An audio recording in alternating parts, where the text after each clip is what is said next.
তাকে তাকে একটা জোরে করতালি দিন। আমাদের অগ্নি, মির্চি অগ্নি। তো ওর তো রেডিওতে কাজ করে, ওকে আমরা দেখতে পাই না।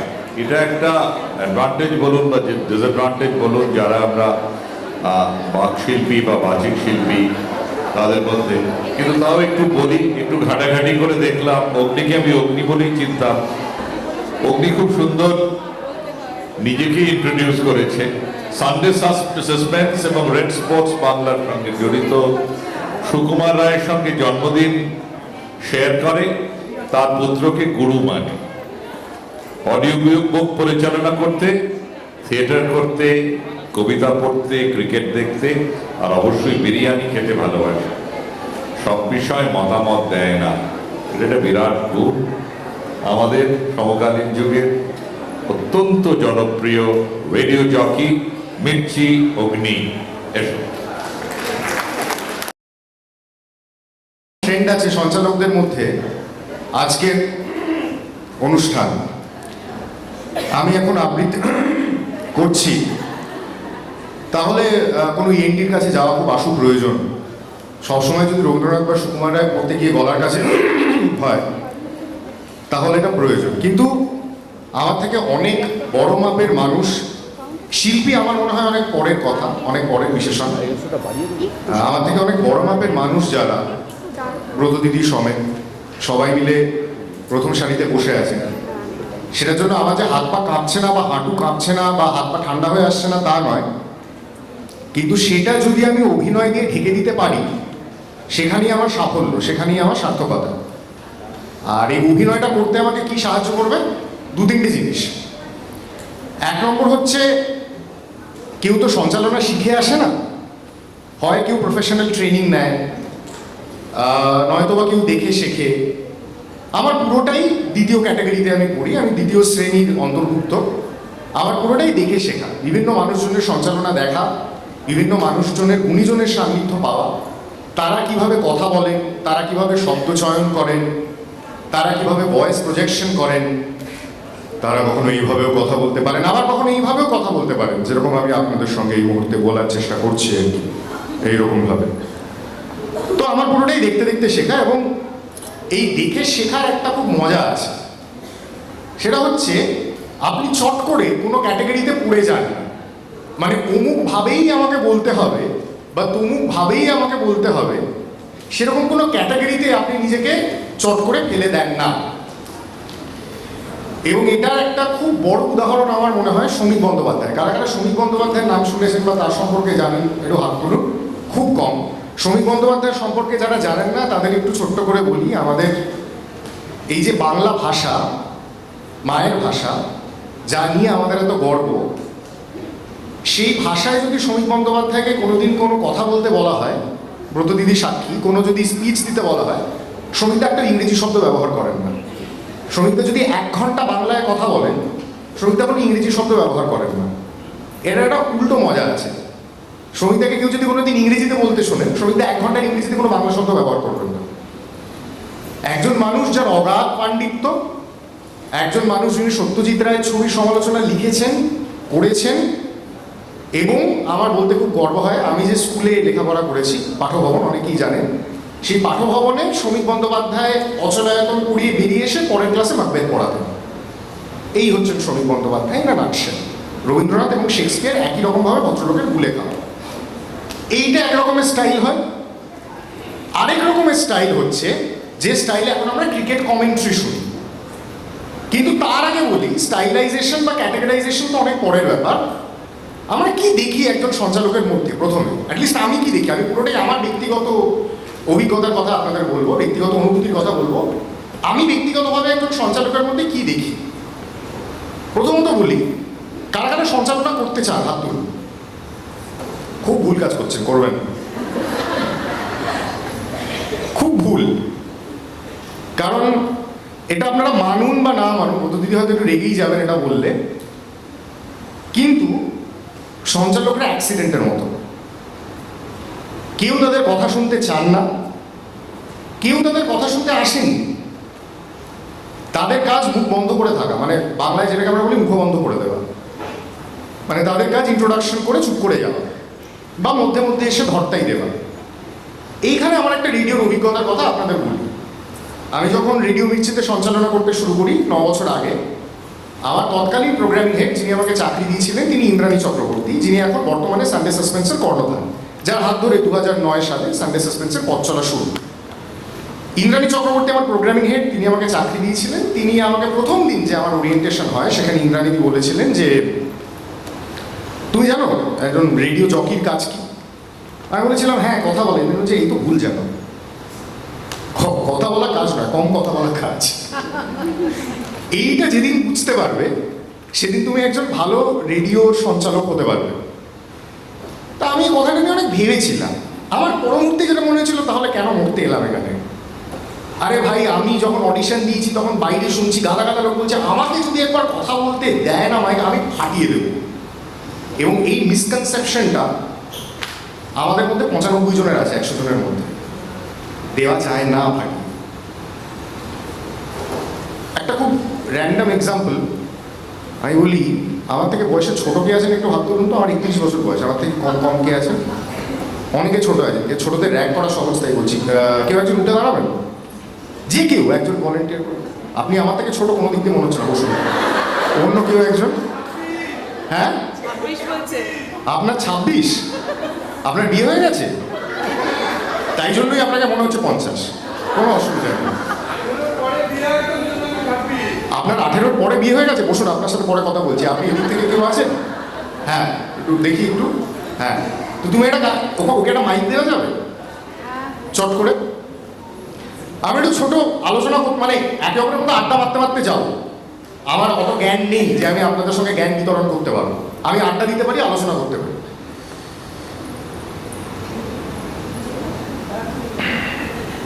হ্যালো, শুনতে পাচ্ছেন? হ্যাঁ কোথায় কে কে বলছে? আমি কোথায় কে? আমি ও আচ্ছা, আপনি। হ্যাঁ। আপনি সত্যি আমার থেকে বয়সে ছোট? হ্যাঁ। আমার না কেন জানি না খুব সন্দেহ হচ্ছে এখানকার। কতজন এফিডেভিট করেছেন বলুন তো, করে বয়স পাল্টেই কর্মশালায় যোগদান করেছেন। আমি ব্রতদিদি থেকে একটা লিস্ট নেবো পরে। আচ্ছা, আপনি আমাকে একটা ছোট্ট জিনিস বলুন। আপনি এই কর্মশালায় কিভাবে এলেন? এবং আচ্ছা না, ছেড়ে দিন, আপনার সকাল থেকে এখন অবধি দিনটা কিরকম কাটলো আমাকে একটু বলুন তো। স্টার্ট। না নার্সেল আর একটুখানি যে আপনার যেমন ইচ্ছা আপনি বলুন না, নিজের খেয়াল খুশি মতো বলুন না, বাংলায় বলুন, তাহলেই হবে। আমি আজকে উবের করে এলাম। আসার সময় আমার যারা যারা সহপাঠিনীরা আছে, আমি যে ব্রততী পরম্পরার যে শাখায় শিখি সেই শাখায় যে সহপাঠিনীরা আছে তাদের সঙ্গে বেশ গল্প করতে করতে আনন্দ করতে করতে এলাম। তারপর এখানে এসে যেরকম রেজিস্ট্রেশন হয় সেরকমভাবে রেজিস্ট্রেশন করে তারপর এখানে এক এক করে বিভিন্ন বিষয়ে, প্রথমে বিতর্ক, তারপরে ভয়েস থেরাপি, বিভিন্ন বিষয় নিয়ে যে কথাগুলো হলো সেগুলো শুনলাম। তো এভাবেই আমি চেষ্টা করছি নিজেকে এই কথাগুলো শুনে নিজে যে জ্ঞানটা বাড়ানোর, এটাই চেষ্টা করছি, এটাই। Perfect, thank you. ওর জন্য একটা হাত তালি। এই সাহসটা সবার থাকে না, একদল লোকের মাঝে মাইক দিয়ে নিজের বক্তব্য বলা। আমারও ছিল না, অনেক পরে জন্মেছে। ও যে কথাটা বললো খুব সুন্দর করে 30-40 সেকেন্ডের মধ্যে, সেখানে 4টে জিনিস খেয়াল করে দেখুন। মাঝে মধ্যে আমার মনে হলো এটা থাকবে, এটা ন্যাচারাল, আমাদের স্বাভাবিক কথার স্রোতে এটা থাকতে পারে, সঞ্চালনা করার সময় থাকবে না, খুব স্বাভাবিক। এবার আমি তো মানুষ, আমার যদি কাশি পায় আমি কি কাশবো না? কাশবো। আমার যদি মনে হয় কোথাও এইবারে আমি বলবো আর একটু ভেবে নিয়ে, সেটাও করবো। কিন্তু এই এগুলো কাটাতে গেলে 3টে জিনিস দরকার বেসিক আমার মনে হয়। 1 নম্বর হচ্ছে আমি কি বলবো সেই বিষয়ে আমার একটা ধারণা থাকা দরকার। সেই ধারণাটা কিভাবে আসে? পড়াশোনা করে। এই ধারণা আসার আর কোনো বিকল্প নেই। যা পাবেন হাতের কাছে তাই করুন। বিয়ার বাইসেপসের কেন জেল হতে পারে থেকে রবীন্দ্রনাথের রচনায়তন সব করুন। দুটো একদম ড্রাস্টিক উদাহরণ দিলাম আপনাদের। একজন ইউটিউবার, একজন নোবেল লরিয়েট। দুটো উদাহরণ দিলাম আপনাদের সামনে। যা হাতের কাছে পাবেন রিডিং মেটেরিয়াল সব পড়ুন। এই যে আমি লিখে রেখেছি, স্যার বললেন সুন্দর করে যে সব বিষয়ে মতামত নেই, কারণ আমার সব বিষয়ে জ্ঞান নেই, এবং এটা আজ এই মঞ্চে দাঁড়িয়ে স্বীকার করতে আমার বিন্দুমাত্র দ্বিধা নেই। আমি সব বিষয় জানি না এবং এটা স্বীকার করতে আমার কোনো লজ্জা নেই। যে বিষয়ে আমি জানি না সেই বিষয়ে যদি আমাকে বলতে হয় আমার খুব ভালো লাগে, কারণ আমার নিজের কাছে এটা একটা চ্যালেঞ্জ বলে মনে হয় এবং তার সঙ্গে অসম্ভব পরিশ্রম হয়। সেই বিষয়টা সম্পর্কে ওয়াকিবহাল হওয়া, সেই বিষয়টা সম্পর্কে অবগত হওয়া, সেই বিষয়টা সম্পর্কে জানা। এবং বিশ্বাস করুন, আপনি যা জানবেন কোনো কিছু বিফলে যায় না। রবীন্দ্রনাথ লিখেছিলেন না, জানি না জানি তাও হয়নি হারা। কোনো কিছু বিফলে যায় না আপনি যা জানবেন। এক। 2 নম্বর, মোস্ট ইম্পর্টেন্টলি, আপনার অডিয়েন্স বুঝতে হবে। আপনি ধরুন, দুটো উদাহরণ দিয়ে আবার, একটা সাহিত্য সভায় গেছে, সেখানে খুব সিরিয়াস আলোচনা হচ্ছে, সেখানে আপনাকে তো কেউ মাইক নিয়ে কমেডি করতে বলেনি, জোর করে দুটো লোক হাসানোর কথা কেউ বলেনি। এই বিষয়টা মজার গল্প আপনাদের বলি। এটা ক্যাপ্টেন আমাকে বলেছিল, মানে ক্যাপ্টেন মানে মীরদা, অনেকেই চেনেন, আমি তাকে ক্যাপ্টেন বলি। ক্যাপ্টেন বলেছিল যে ক্যাপ্টেনের এক আত্মীয়ের ফিউনারালে যখন ক্যাপ্টেন গেছিলেন, যখন জানাজাটা শোয়ানো হচ্ছে কবরের মাটিতে, তখন একজন ক্যাপ্টেনকে এগিয়ে গিয়ে বলেছিলেন, और कुछ सुनाइए, कुछ मजेदार सुनाइए। একজন মানুষ নিজের আত্মীয়ের শেষকৃত্য করতে গেছে একটা কবরস্থানে, সে তাকে বলা হচ্ছে আপনি দুটো যোগ বলে শোনান। এই হচ্ছে বর্তমানে সমাজে সেন্সিটিভিটির অবস্থা। আমি দেখেছি খুব ইন্টারেস্টিংলি, এটা 2 ধরনের মানুষের সাথে হয়, ডাক্তার, অভিনেতা। কই, আপনি তো অরিজিৎ সিংকে দেখে সামনে বলেন একটা গান গিয়ে দেবেন, দাদা আপনি বলেন একটা সেলফি তুলবো। আপনি বিরাট কোহলিকে সামনে দেখলে বলবেন একটা শট খেলে দেখান। কিন্তু খুব ইন্টারেস্টিংলি, আপনি যদি একজন অভিনেতাকে দেখেন, আপনি বলবেন স্যার একটা ডায়লগ বলে শোনাবেন। বা গড ফরবিড, যদি আপনি কোনো ডাক্তারকে সামনে পেয়ে, কাল রাত থেকে গলাটা ভীষণ খুশখুশ করছে, এই কুণাল বাবু আমার বুকের কাছটা না হঠাৎ করে বসন্তকাল তো বুকের মধ্যে এত বেশি প্রজাপতি উঠছে, বুঝতেই পারছি না যে ওম শ্রী প্রজাপতি নম করবো কিনা, বুঝতে পারছি না, বুকের মধ্যে এত 2 ধরনের মানুষের সাথে হয়, ডাক্তার এবং অভিনেতা। তো আমি বলছি, পরিবেশ পরিস্থিতি সম্পর্কে ওয়াকিবহাল হওয়াটা খুব দরকার, খুব এসেনশিয়াল। কি বলছি, কাকে বলছি এবং কিভাবে বলছি। আমি আজ ব্রত দিদিকে একটা কথা যেভাবে বলবো, যে রসিকতাটা আমি আপনার সঙ্গে করলাম, আপনার বিয়ে হয়ে গেছে, এই রসিকতাটা আমি ব্রত দিদির সাথে করবো না। সহজ বাংলা হিসেবে ব্রত দিদির সাথে যে রসিকতাটা করবো সেটা আবার আপনার সঙ্গে করবো না, যিনি এক্ষুনি 1 মিনিটে খুব সুন্দর গুছিয়ে বললেন। এই বোধটা আমাদের মধ্যে এখন প্রায় অবলুপ্ত।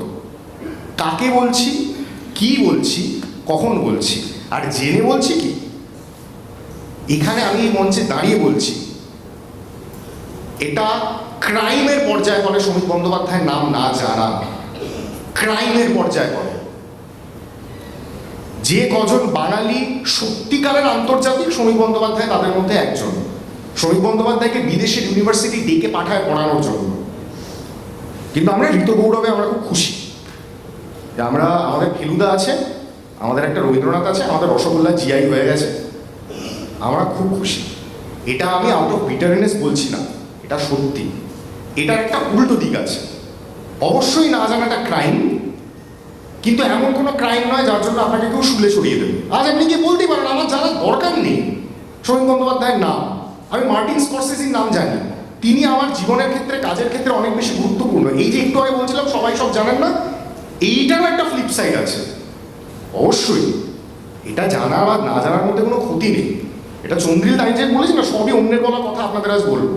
চন্দ্রিলদাকে আমি একবার আন্তর্জাতিক ভাষা দিবসে জিজ্ঞেস করেছিলাম যে চন্দ্রিলদা, আজকে যদি কেউ বলে আমি হযবরল পড়িনি, আমি হ্যারি পটার পড়েছি, তো সে কি কম ইন্টেলেকচুয়াল হয়ে গেল, বা তাকে কি আমি কম পড়াশোনা জানা বলবো? চন্দ্রিলদা অনুকরণীয় ভঙ্গিতে বলেছিলেন, না, তাকে আমি কম পড়াশোনা জানা বলবো না, আমি শুধু তাকে এটাই বলবো যে একটা রান্না যেটা আমার মা করে দিয়েছে, রান্নাটা আমার খাবার টেবিলে সার্ভ করা আছে বাড়িতে, সেই রান্নাটা না খেয়ে আমি একটা ফ্লাইট ধরে লস অ্যাঞ্জেলিস গিয়ে কাকিমার হাতে রান্না খেলাম। চন্দ্রিল ভট্টাচার্য। এবং এইটাই ডিফারেন্স হয়ে যায় হযবরল এবং হ্যারি পটারের মধ্যে। আবার বলছি, এটা চন্দ্রিলদার ব্যক্তিগত মতামত, এই সাক্ষাৎকারটা আমার পেজে আছে, কেউ গিয়ে শুনতে পারেন। এইটা গেল দ্বিতীয় ভাগ। কাকে বলছি, কি বলছি, কেন বলছি, বুঝে বলছি তো। যাকে বলছি, যাকে প্রশ্ন করছি, ধরুন সঞ্চালনার মধ্যে একটা খুব ইন্টারেস্টিং পার্ট হচ্ছে সাক্ষাৎকার নেওয়া। যার সাক্ষাৎকার নিচ্ছে আমি তার সম্পর্কে কতটা পড়াশোনা করেছি। কিছুদিন আগে আমি একটি বিতর্ক সভায় অংশগ্রহণ করেছিলাম, ব্রতদিদিই ডেকেছিলেন। আমাকে কেউ খুব একটা বিতর্ক সভায় বক্তা হিসেবে ডাকে না, সঞ্চালক হিসেবে ডাকে, এবং এটা আমার একটা খুব সুন্দর কমফর্ট জোন হয়ে আছে যে আমি আসবো, দুটো আঁতেল কথা বলবো এবং তারপরে বলবো চলে যাচ্ছি আমাদের অমুক বক্তার কাছে, বলে আমি খুব রিল্যাক্স করবো। তো ব্রতদিদি আমাকে বললেন না, তোমাকে বলতে হবে। তো আমি মাথা চুল ছিঁড়ছিলাম ভেবে যে আমি কি বলবো, একটা পুজো সংখ্যা নিয়ে ব্রতদিদি বলতে বলেছেন, একটা দায়িত্ব দিয়েছেন, আমি কি বলবো। বলতে বলতে আমার মাথায় 2-3 জন সম্পাদকের নাম এলো, প্রকাশকের নাম এলো, তাদের সঙ্গে ফোন করলাম, কথা বললাম। এবং এটা আমি আপনাদের কেন বলছি, আমি এক্সট্রাঅর্ডিনারি কিছু করিনি, আমি মহানুভব কেউ নই, কিন্তু এইটুকু হোমওয়ার্ক সবার করা প্রয়োজন। যখন আপনি কোনো জায়গায় বলতে আসবেন বা কারো সাক্ষাৎকার নিতে আসবেন বা কারো সাক্ষাৎকার নিতে হবে আপনাকে, এটার একটা, যেটা আমি বলছি সব কিছুর একটা হেড অ্যান্ড টেল থাকে, এটার একটা উল্টো পিঠ আছে। আমি এমন কিছু সাক্ষাৎকার দেখলাম, কিছু আপনাদের আমি রেকমেন্ডও করে যাব, যেটা দেখে আমার মনে হলো বাপরে, আমাকে এর মতো করেই কথা বলতে হবে। এর থেকে আমার বক্তব্যের তৃতীয় ভাগে আমি আসি, কেউ কারোর মতন হতে পারে না, কেউ কারোর মতন কথা বলতে পারে না। এটা আমি বহুদিন হোঁচট খেয়ে খেয়ে খেয়ে খেয়ে শিখেছি। আমার এই মঞ্চে দাঁড়িয়ে মানে বলতে কোনো লজ্জা নেই, আমি রেডিওতে সঞ্চালনার সময় প্রথম 2 বছর ক্যাপ্টেনকে নকল করতাম, মিমিক করতাম আমি মীর আফসার আলীকে। তাকে আমি গুরু মানতাম এবং মনে হতো আমার সব কথা তার কথার মতো কেন হচ্ছে, তার কথার মধ্যে যে স্বাভাবিক পানি, তার কথার মধ্যে এই যে এত সুন্দর বাঁধুনি, এত সুন্দর গাঁথুনি তার কথার মধ্যে, সব বিষয় নিয়ে তিনি কথা বলতে পারেন। চট করে এমন কিছু একটা বলে বেরিয়ে যাবেন যেটা অনেকক্ষণ মাথার মধ্যে যে রেশটা থাকবে। একটা উদাহরণ দিই, প্রচণ্ড ঠান্ডা পড়েছে কলকাতায়, জানুয়ারি মাসে সব ট্রেন লেট।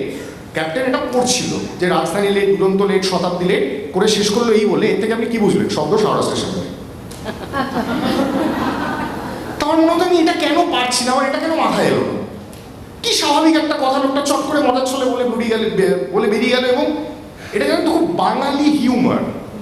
শব্দ হাওড়া স্টেশনে ভীষণ শিবরাম টাইপের হিউমার, যারা যারা শিবরাম পড়েছেন তারা বুঝতে পারবে। তো আমার মনে হতো আমি এটা কেন পারছি না। অনেক পরে গিয়ে বুঝলাম আমি এটা পারবো না। তারও অনেক পরে গিয়ে বুঝলাম আমার তো এটা পারার দরকার নেই। আমি নিজে কিছু একটা করার চেষ্টা করি না যেটা আমার নিজস্ব হবে। এবার কেউই জানবেন, এবার বহু জ্ঞানীগুণী মানুষরা বলে গেছেন, আমি স্টেজে উঠে অনেক গরম গরম বক্তব্য বলছি বলে না, বহু জ্ঞানীগুণী মানুষ এটা বলে গেছে যে কোনো জিনিসই পুরোপুরি মৌলিক হতে পারে না, 200% অরিজিনাল কোনো জিনিসই হতে পারে না। যদি আপনি পথের পাঁচালীও দেখেন, বাইসাইকেল থিপস না হলে সত্যজিৎ রায় পথের পাঁচালী তো হয়তো তৈরি করতেন না। বাইসাইকেল থিপস থেকে এত অনুপ্রাণিত হয়েছিলেন যে তিনি মনে করেন যে আমি এইরকম কেন করতে পারছি না, একদম আনকোড়া অভিনেতা অভিনেত্রীদের নিয়ে সেট থেকে বেরিয়ে গিয়ে রিয়েলিস্টিক কাজ কেন করতে পারছি না বাংলা চলচ্চিত্রে, করে 55-তে পথের পাঁচালী তৈরি হয়। কেউই পুরোপুরি মৌলিক নয়, তার মধ্যে কীরকম ছাপ পড়ে, অনেক রকম ছাপ পড়ে। আমার মধ্যে 2-3টে ছাপ ভীষণভাবে পড়েছে। প্রথমত আমি ভাবে ইংরেজি বলতে পারি না, এবং এটা আমি আবার স্বীকার করছি, আমার এটা স্বীকার করতে কোনো লজ্জা নেই। আমি কীরকম ইংরেজি বলতে পারি, এটা খুব খারাপ টাইপের ইংরেজি বলতে পারি, যেটা খুব এটা হাসির কথা একেবারেই নয়, সেটা খুব ক্ষতিকর স্বাস্থ্যের পক্ষে। সেটা হচ্ছে আজকাল একটা নতুন শব্দবন্ধ চালু হয়েছে, আমি কাজ চালানোর মতো ইংরেজি বলতে পারি। আমিও সেরকম ইংরেজি বলতে পারি।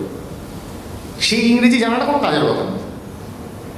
Yes, I can say a few words in English here and there, but that does not tell that I'm extremely well versed in English. এটা আমি তৈরি করে এসেছিলাম বলে আপনাদের বলতে পারছি, ভাববেন না চট করে বলবেন, ওটাই প্রিপারেশন করা ছিল। ভাববেন না যে আরে বাবারে কি ইমপ্রম্পটু, ব্রতদিদি বোধহয় ভাবছেন বাবা কি ইমপ্রম্পটু, এত ইমপ্রম্পটু নয়। এটা আমি তৈরি করে এসেছিলাম ঠিক সময় ঠিক 5 লাইনটা ছেড়ে দেবো।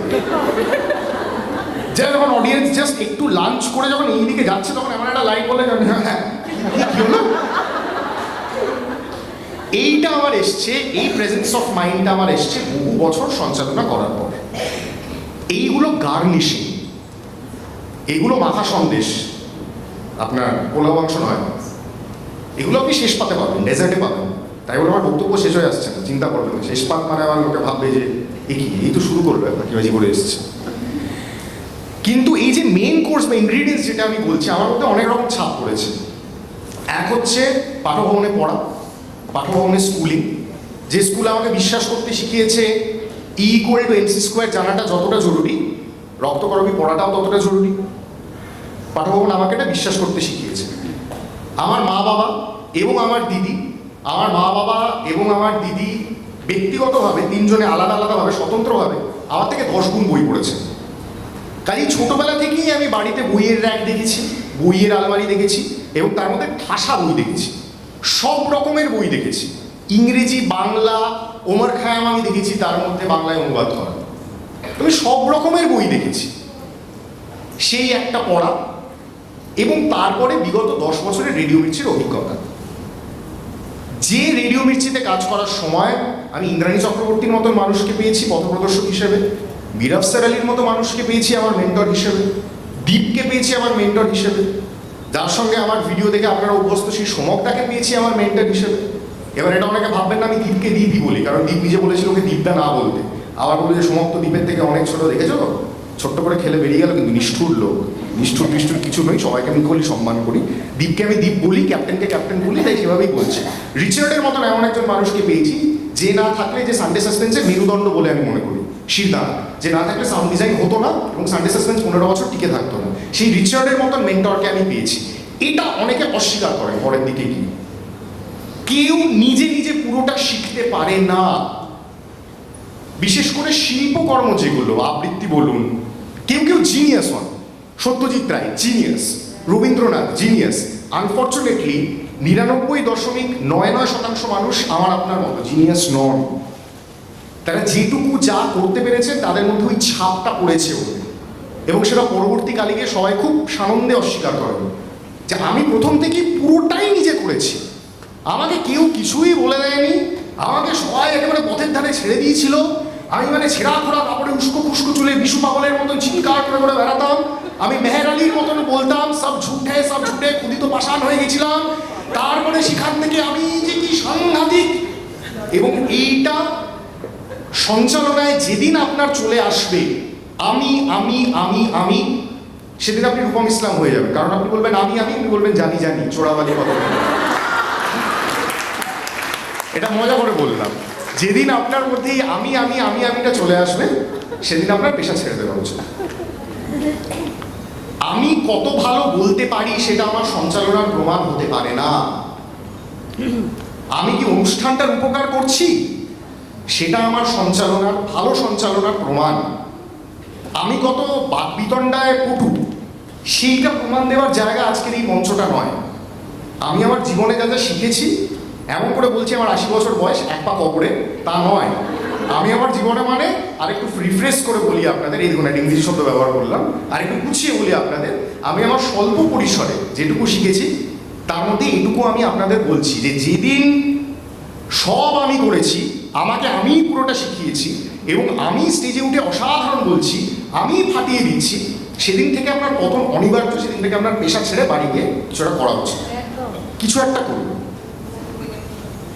এবং এটা আজকাল সবাই ভীষণ প্রমাণ করতে ব্যস্ত সঞ্চালনার মধ্যে, যে সবাই কত জানেন, সবার কত জ্ঞান, সবাই কিছু একটা করতে চান। কেন? আপনি একটু শঙ্খ ঘোষের মতো সহজ হতে পারেন তো, যিনি বলেছিলেন সহজ কথাটা অতটা সহজে বলা যায় না। একটু শঙ্খ ঘোষ আমরা হতে পারি। এবার শঙ্খ ঘোষটা বলেছি বলে কেউ একটা ভাববে যে বাপরে বাপ, এটাও আমি তৈরি করে এসেছি। কোন রকম ভুল পারসেপশন আমার সম্পর্কে আপনারা পোষণ করবেনই না। যেখানে যেখানে ইন্টেলেকচুয়াল কথা শুনবেন, বুঝবেন আমার মাথার মধ্যে প্রিপারেশনগুলো করা ছিল।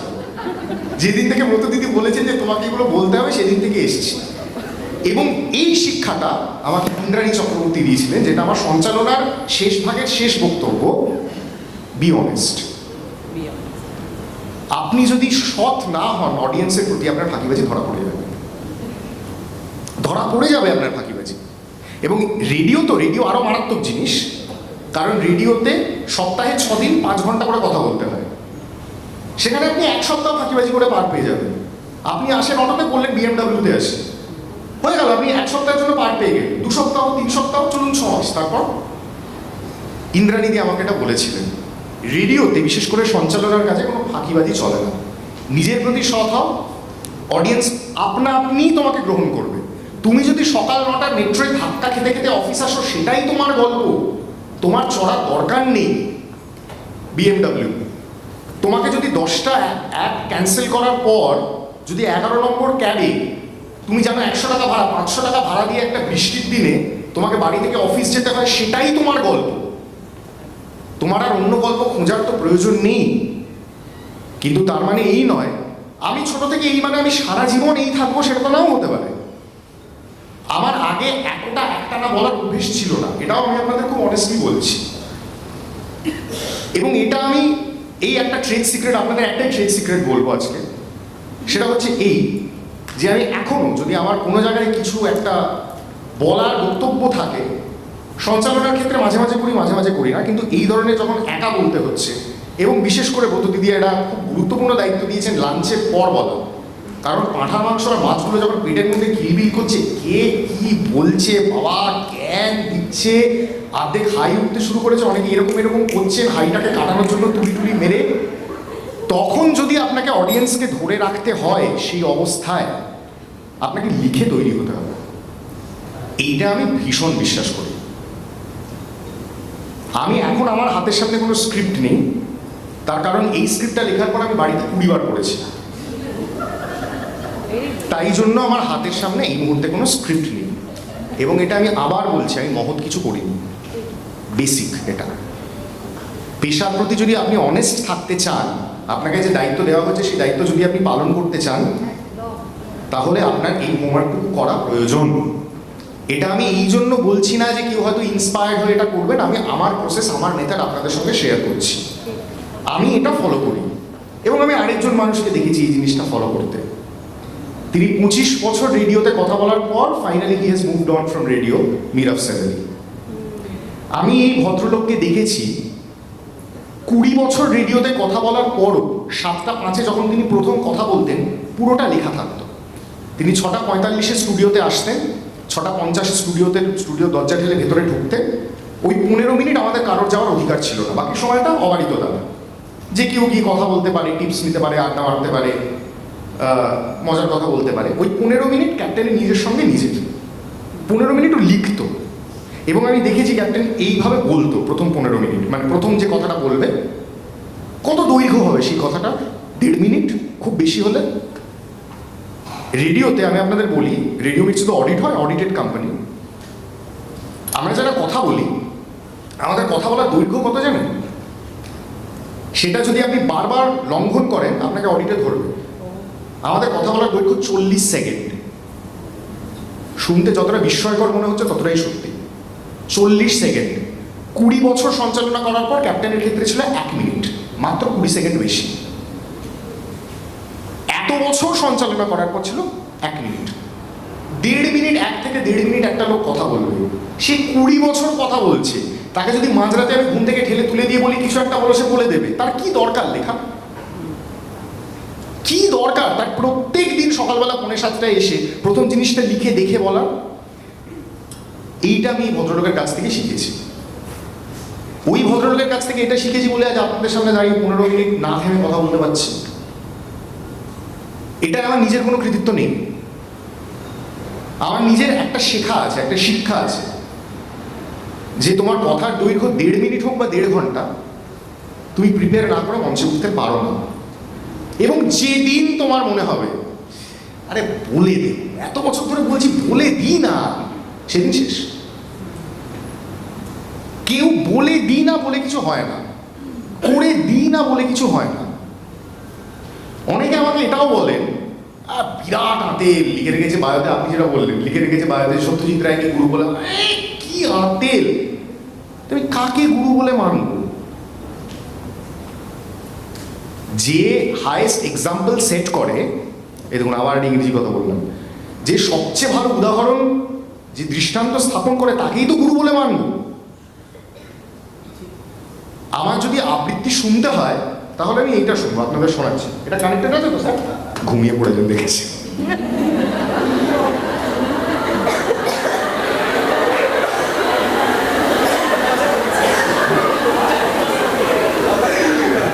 অপরিসীম ব্যর্থতা সঞ্চালক হিসেবে সেশনটাকে এখানেই শেষ করে দেওয়া উচিত বলে আপনাদের মনে হয়?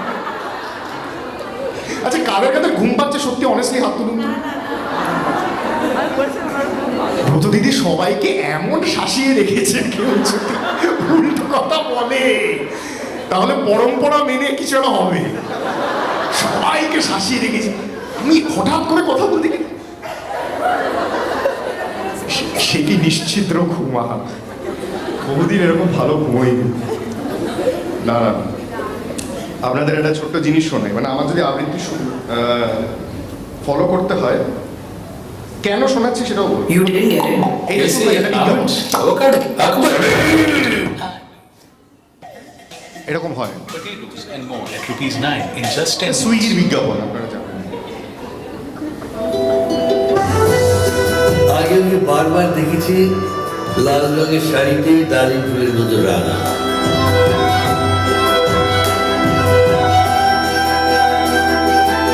আজ শুনেছি কালো রেশমি কাপড়, আঁচল তুলেছে মাথায় দোলন চাপার মতো চিকন গোল মুখখানি ঘিরে। একবার থামাই, একটু বলতে বলতে যাও। উচ্চারণ শুনলেন কান জুড়িয়ে যায় না? মনে হয় না বাংলা বললে বাংলা এভাবেই বলা উচিত? তখন ৮০ ওপরে বয়স, কি বলবে, কেউ বলবে। আমি একটা খুব মজার ঘটনা বলি, এটা সন্দীপ রায়ের কাছ থেকে শোনা, বাবুদার থেকে শোনা। আবার বলছি, যে অভিজ্ঞতা আমার হয়েছে সেটাই আপনাদের বলবো। বাবুদা আমাকে একটা সাক্ষাৎকার দেওয়ার সময় বলেছিলেন যে সৌমিত্র, উনি কাকু বলেন না জেঠু বলেন বোধহয়, আমি এক্স্যাক্টলি ভুলে গেছি, যে উনি যখন প্রথম অপু সংসার করতে আসেন তখন আপনি জানেন যে সত্যজিৎ রায় কি বলেছিলেন সৌমিত্র চট্টোপাধ্যায়কে? আপনারা জানেন, এটা বাবুদার কাছ থেকে শোনা, একটা এক্সক্লুসিভ বলি আপনাদের। তো উনি আলাদা করে ডেকে সৌমিত্র চট্টোপাধ্যায়কে বলেছিলেন তোমার বাংলা উচ্চারণের ওপর একটু কাজ করো, অপুর সংসার যখন তৈরি হয়। ওই গুরু না হলে এই শিষ্য হয়? কে বলে? এই জন্যই আমি বলি না, উদাহরণ তৈরি করতে হলে সবচেয়ে বড়টা থেকে শুরু করা উচিত। এখান থেকে না, এখান থেকে আমি এখানে তাকাবো যাতে আমার লক্ষ্যটা এখানে হয়। আমি তো এখানেও তাকাতে পারি, করলেই শেষ। এক হচ্ছে উচ্চারণ, দুই হচ্ছে যেটা আরেকটা বিষয় আমার বলার, সঞ্চালনার মধ্যে কিন্তু একটা ভীষণ সুন্দর অভিনয় থাকে। সৌমিত্র চট্টোপাধ্যায় গোটা কবিতাটা অভিনয় করেছেন, এবং ব্রতদিদির মতন এত বিদগ্ধ বাচিক শিল্পী এখানে আছেন, তারা জানেন যেটা কি পরিমাণ কঠিন কাজ। আমি পজ করতে করতে যাব, তাতে ছন্দ কাটবে, কিন্তু ইচ্ছে করেই যাব। আমার কি কি মনে হয়েছে আবার বলছি, আপনারা একমত নাও হতে পারেন, আমার কি কি মনে হয়েছে। শাড়ির বর্ণনা যখন সৌমিত্র চট্টোপাধ্যায় দিচ্ছে, আপনার চোখ বুঝলে মনে হয় না চোখের সামনে আমি পুরো রংটা দেখতে পাচ্ছি, টেক্সচারটা দেখতে পাচ্ছি। এইবারে আমাদের একটা খুব ধারণা যে প্রেমের কবিতা বললেই এইরকম একটা গলায়, নমস্কার मैं अमिताभ बच्चन बोल रहा हूँ, कौन बनेगा करोड़पति से, आपसे 2 मिनट बात कर सकता हूँ। সবার এরকম একটা গলায় নিয়ে সৌমিত্র চট্টোপাধ্যায় কোনো বেস অ্যাড করেননি। বয়সের ভারে ওনার যতটুকু বেস এসছে ততটুকু একটা জায়গায় গিয়ে উনি বেস দিয়েছেন গলাটাকে, যেটাকে আমরা বলি সপ্তকটায়, ওখান থেকে নামিয়েছেন। সেই জায়গাটাও আপনাদের শোনাবো। তার আগে আমরা কবিতাটা আরেকটু শুনি।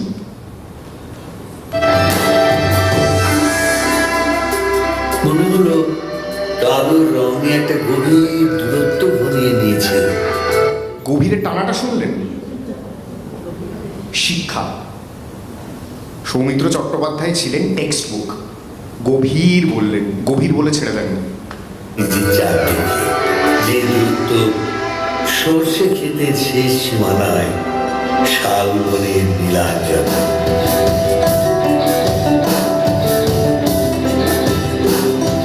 থমকে গেল আমার সমস্ত মনটা। ঠিক পুরোটা ছন্দটা কেটে দিলেন, খেয়াল করলেন? গভীর করে শালবনের নীলাঞ্জনে। থমকে গেলাম আমি। অভিনেতা অভিনয় করছেন, কারণ সৌমিত্র চট্টোপাধ্যায় এত বছর ধরে অভিনয় করেছেন। এবার অভিনেতা সৌমিত্র চট্টোপাধ্যায় চোখের সামনে দৃশ্যটা দেখাচ্ছে। আমি একটা দেখছি হঠাৎ আমার চটক কেটে গেল, চটকাটা ভেঙে গেল, ঘোর কেটে গেল, চমকে গেলাম আমি, থমকে গেলাম। শুনলে আপনার ইমিডিয়েটলি সেটা মনে হবে। এইগুলো শুনেই আমরা শিখি, এবং সেটাই চেষ্টা করছি যে আপনাদের যাতে একটু বলে যেতে পারি। থমকে গেল আমার সমস্ত মনটা চেনা লোককে দেখলেন অচেনার নাম নিয়েছে।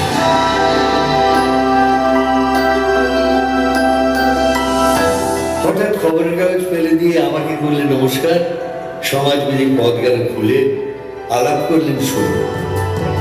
কেমন? এইখানে গল্পটা এগোচ্ছে তো।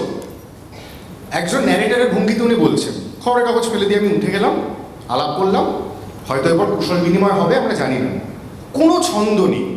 খবরের কাগজ ফেলে দিয়ে আমি হঠাৎ উঠে চলে গেলাম, গিয়ে বললাম কেমন আছো। তাহলে কি আর সৌমিত্র চট্টোপাধ্যায় হয়? হয় না। কারণ উনি শুধু রবীন্দ্রনাথ আবৃত্তি করছেন না, এটাও আমার সৌমিত্র চট্টোপাধ্যায় থেকে শেখা আবৃত্তি না, আবৃত্তি সেটা করছেন না, তিনি অভিনয় করছেন গোটা জিনিসটার মধ্যে। কেমন আছো, কেমন চলছে সংসার ইত্যাদি। সে রইল জানলার বাইরের দিকে চেয়ে, যেন গাছের দিনের ছোঁয়াচ পার হওয়ার চাহনা। দিলে অত্যন্ত ছোট দুটো একটা জবাব, কোনোটা আবার দিলেই না।